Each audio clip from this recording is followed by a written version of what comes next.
안녕하세요. 제 이야기를 해보려 사연 보냅니다. 26살의 첫 번째 결혼 4년 동안 서로의 충실함과 성실함으로 결혼 생활을 했던 첫 남편은 내가 기뻐하는 일이라면 뭐든지 다 해주고 친정집이며 동생이면 제 외갓집 제 사촌들한테까지 잘해주고 경제적으로도 도움을 주었죠. 결혼하자 5개월 만에 넓은 평수의 빌라도 샀죠. 남편은 아기를 가지기 전에 돈을 모아둬야 한다며 야근하길 밥 먹듯이 하곤 했어요. 그 시간이 길어지다 보니 제가 그만 한눈을 팔게 된 거죠. 결혼 전 제 나이 24살 때 만났던 21살 남자친구에게 심심해서 글을 남겼더니 바로 전화가 왔어요. 지루한 결혼 생활이었던지라 만나볼까 해서 만난 후부터 인생이 바뀌었어요. 남편은 매일 야근에 그야말로 하숙생에 가까웠어요. 저는 24살에 사귀었던 옛 남자친구를 나이 30에 다시 사귀었어요.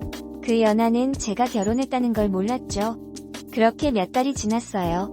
그러는 사이 제가 우리 신랑 조금이라도 저한테 못해주면 그걸 핑계 삼아 이혼하자 했을 텐데 심적으로 정말 미안하고 죄스러운 나머지 이제는 제가 외박을 하기 시작했어요. 더 늦게까지 놀고 싶어 제가 생각한 게 외박이었죠. 신랑이 연락 오면 안 받고 제 직장에 찾아온다 하면 숨어버리겠다고 하고 바보 같은 남편은 제가 도망이라도 갈까 멀리서만 바라보고 있었어요. 그러던 중 전 연하남이랑 헤어지고 도저히 미안해서 남편 얼굴을 볼 자신이 없어 뻔뻔하게 제가 먼저 이혼하자 했는데 어느 날 남편이 침대 밑에 누웠던 수첩을 보고 울면서 묻더라고요. 여기 수첩에 적힌 것들 아니지? 거기엔 제가 연하남이랑 호텔에 가서 그날 행적들을 일기식으로 적어놨던 거였어요. 정신이 나간 거죠. 그게 무슨 추억이라고 그걸 몰래 간직하고 있었던 거죠. 이미 남편은 내 눈을 보며 내가 아니라고 말해주면 용서해준다는 눈빛이었어요. 그런 사람이 갑자기 무릎을 꿇고 자기 탓이라고 자기가 일을 밤낮으로 했기에 절 혼자 두게 돼서 제가 그런 거라고 울더라고요.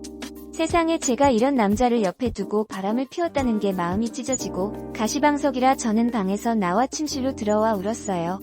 다음날 아침 제가 남편보다 일찍 출근하려고 조심스레 현관에 나섰는데 방문이 열리며 저를 부르더니 제 애칭을 부르며 한번 안아보자 하는데 벌써 남편이 아닌 다른 놈이랑 6개월 정도 놀다 와서 그런지 남편과의 접촉이 싫어지더라고요. 그렇지만 남편이 얼른 절 안고 저를 믿는다 하더라고요. 그 말을 들은 뒤 서둘러 나와 눈물을 닦으며 저런 사람한테 내가 뭔 짓을 한 건지 괴롭고 마음이 찢어졌지만 그렇다고 제가 다시 돌아갈 수가 없더라고요. 왜냐면 제가 불결하고 미안해서죠. 차라리 저를 때리고 난리쳤다면 오히려 다가가기 편했을 텐데 더 잘해주려 하고 제 눈치 보며 제가 집 나갈까봐 전전긍긍하는 게 마음이 너무 걸리더라고요. 그래서 전 그날 이후로 집에 안 들어갔어요. 미안하고 나 같은 건 그냥 될 대로 살다 가버리는 게 낫다고 생각했어요. 그렇게 집에서 나와 원룸에서 6개월 정도 살았어요.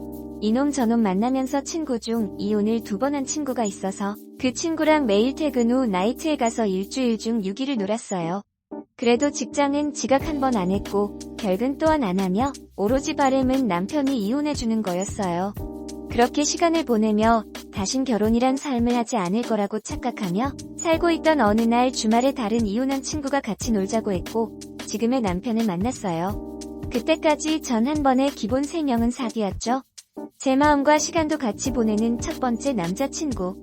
두 번째 남자친구는 첫 번째가 시간이 안 될 때 나랑 놀아줄 세컨드 남자친구. 세 번째는 능력이 좋아 옷이랑 밥도 얻어먹고 마음 안 주고 돈만 보고 만나는 남자친구. 그런 3명의 남자친구가 항상 있었던지라 누구를 만나는 것도 귀찮았어요. 비가 오는 어느 날 제가 지금은 아니지만 그때는 비 오는 날을 좋아했어요. 아무튼 소개받은 사람은 말도 많고 생긴 것도 제 취향이 아니고 제 친구들은 바람둥이의 여자 엄청나게 좋아하게 생겼다고 했는데 제 눈에는 그냥 밥맛 떨어지게 생겨 보였어요. 그 사람한테 저의 전에 있었던 얘기를 해줬더니 그렇게 살지 말고 자기한테 몰빵하라고 하더라고요. 어이가 없었지만 기분은 나쁘지 않았어요. 그렇게 저한테 머슴처럼 생활하더라고요. 제가 나이트에 가면 항상 데리러 와주고 기분이라도 안 좋으면 퇴근 후 안면도 부산 남이섬 드라이브도 가고 운전도 잘못하는 저를 위해 연습도 시게 주고 그랬어요. 그렇게 지내다 이 사람이라면 다시 시작할 수 있을 것 같아 무슨 낯으로 첫 번째 남편을 찾아가서 새로운 남자가 생겼다고 이혼해달라고 했더니 포기한 듯 남편이 이혼해 주었어요. 그렇게 죄책감이 들었지만 두 번째는 후회 없이 살아보려고 했어요. 우린 바로 동거에 들어갔어요. 둘 다 직장 생활이었고 벌이는 제가 더 나았어요. 30대 초에 350만원 정도를 벌었으니까요. 사랑하니까 누가 돈을 쓰든 상관이 없었기에 퇴근 후 영화 보고 드라이브도 가고 한정식을 좋아해. 매번 우린 퇴근 후 여기저기 한정식집에서 식사를 하고 맨날 자동차 극장에 갔다가 서울, 인천, 경기, 부산, 강원 등 그렇게 6개월을 신나게 놀고 먹고 일하며 살았어요. 지인과 저녁 약속이 있던 어느 날 저녁 이 사람이 나오지 말라고 급하게 말하더라고요. 알고 보니 저한테 그렇게 헌신적이었던 이 사람이 저와 6개월을 산 이 남자가 유부남이었어요. 기가 막혀서 온몸이 바들바들 떨렸어요. 심지어 애까지 있었고요. 그날 밤 생각한 게 어처구니가 없겠지만 제가 처음부터 유부남인 줄 알고 만난 것도 아닌데 내가 왜 포기해야 하나? 이런 생각이 들더라고요. 알고 보면 나도 피해자인데 내 주위 사람들은 혼인빙자로 고소를 하라 했지만 저는 제 사랑을 지키고 싶었어요.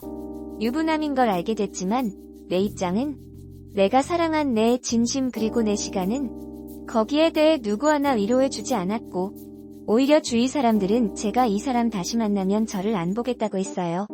그렇지만 저는 제 사랑을 포기하고 싶지 않았고 오히려 저는 저를 보고 욕하는 사람들을 이상하게 여겼습니다. 제가 유부남인 걸 알고 만났으면 욕을 먹을만 했겠죠. 그래서 전 사랑을 선택했고 그 때문에 그 뒤로 온갖 시선과 혼자 헤쳐나갈 게 무서웠지만 이 사람이 있어서 마냥 좋을 것이라고 생각했던 저를 지금은 스스로 패버리고 싶네요. 그 사건 이후 저희는 다른 곳으로 이사 갔어요. 다시 같이 살기 시작한 순간부터 제 선택이 잘못됐으며 이 세상엔 그런 사랑은 흔치 않았단 걸 이 인간 때문에 지금에서 깨닫게 되었습니다. 서로 일을 하며 돈을 벌다가 저는 회사 사정으로 직장을 잃었고 이 사람은 몸만 저한테 온지라 제 돈으로 월세 보증금을 얻어서 살아갔는데 한동안 짜증을 부르길래 아이들을 생각하나 보다 하고 이해하려 했더니 그 이유가 아니더군요. 우연히 휴대전화를 보니 성인 채팅의 안마에 마사지에 정말 기가 막혀서 차 안을 뒤져보니까 휴대전화기가 2개가 있더라고요. 심지어 저는 처음 보는 각종 성인용품까지 나오더라고요. 이걸 본 뒤 몸이 떨리면서 저는 눈물이 왈칵 쏟아졌습니다. 처자식 다 내팽개치고 나한테 왔으면서도 이 인간이 저에게 이렇게 상처를 주리라곤 생각조차 못했거든요. 지가 나랑 산다고 해서 부인한테 가라고 했을 때 울고 불며 나밖에 없다고 난리를 치더니 정말 기가 막히더라고요. 그런데 더 기기가 막힌 건 제가 저를 이해 못하겠어요. 저런 놈이랑 끝내야지 하면서도 제 전 남편 가슴에 못 박게 하고 이 남자의 애들이랑 애 엄마 피눈물 나게 하고 고작 이러려고 다시 시작한 게 아닌데 생각하며 벌 받는다 생각하고 참고 살았어요. 근데 이 인간은 죄책감도 양심도 없는 놈이에요. 그 뒤로 전 그렇게 그냥저냥 막 살았고 걸리지도 않던 성인병을 여러 번 걸리고 그 문제로 도싸우고 그러다 정신과 치료도 받고 했어요. 고작 저런 인간을 사랑이라고 내 사랑을 지킨다고 직장도 친구도 내 지인들 모두 버리고 선택한 인간이 저 정도밖에 안 된다라는 게 자존심이 상하고 치욕스러웠지만 그때마다 전 남편과 이 남자의 애들 엄마한테 벌 받는다 생각하고 살았어요. 전 남편한테도 전화해서 나 같은 사람은 있고 나 이런 놈을 만나서 고통 속에 살고 있으니 이제는 그만 잊으라고도 말했어요. 그때도 전 남편은 제 남동생을 챙겨주었고 제 동생은 저랑 인연을 끊고 매형이 아닌 형으로 아직도 만나고 있더군요. 애 엄마한테 전화해서 내가 죽을 죄를 지었다고 진심으로 빌고 빌었죠. 지금 애 엄마는 이 인간보다 훨씬 좋은 사람 만나서 재혼하고 잘 살고 있다고 오히려 저한테 고맙다고 하네요. 사람도 아니 놈과 끝낼 수 있게 해주고 좋은 사람 만나게 해줬다고요.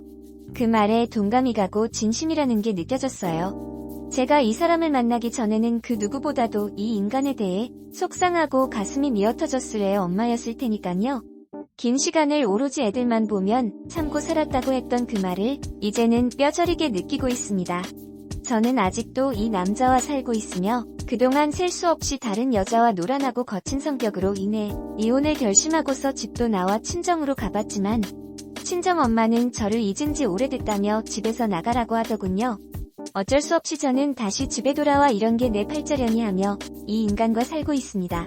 그 이후로 헤어지려 몸부림쳤지만 이놈한테 질질 끌려 살다 제 인생은 마무리될 것 같은 느낌이에요. 현재는 너무 많이 싸우다 저희는 따로 살고 있어요. 이 지옥에서 벗어나고 싶은데 이 인간 때문에 저 원형 탈모에 화병까지 왔습니다. 그리고 심장이 셀 수 없이 두근거리고 우울증이 와서 폐인처럼 지내고 있네요. 추운 날 가스가 없어서 보일러도 켜지 못하고 옷을 칭칭 싸매며 겨울을 보내는 인생이 되어버렸네요. 너무 큰 죄를 짓고 아직도 가시밭길을 가고 있고 진심으로 전 남편과 애들 엄마 행복하게 살기를 바랍니다. 죄송하고 미안하고 잘못했습니다. 안녕하세요. 제 이야기를 해보려 사연